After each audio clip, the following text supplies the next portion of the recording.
Just miss లో తప్పించుకున్నాడు.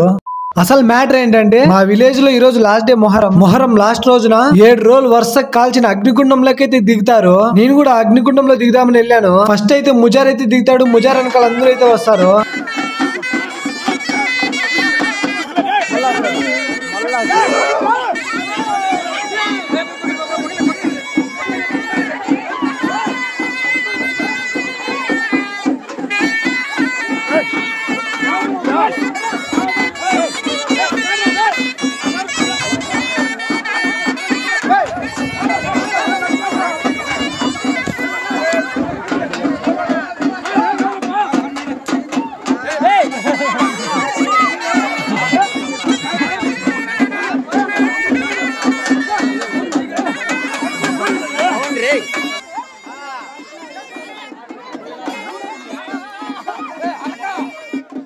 మొహరంలో కొంచెం బిజీగా ఉన్న మందికి వీడియోలు ఏం అప్లోడ్ చేయలేదు. మొహరంలో వీడియోలు కూడా ఏం తీసుకోలేదు. ఈ వీడియో ఒక్కటే తీసుకున్నాను. చిన్నప్పుడు ఇంకా అగ్గిలో దిగుతాను కానీ ఒకసారి కూడా కాలేదు. అంతా దేవుడు సత్యం. That's it for today. For more videos please subscribe to our channel.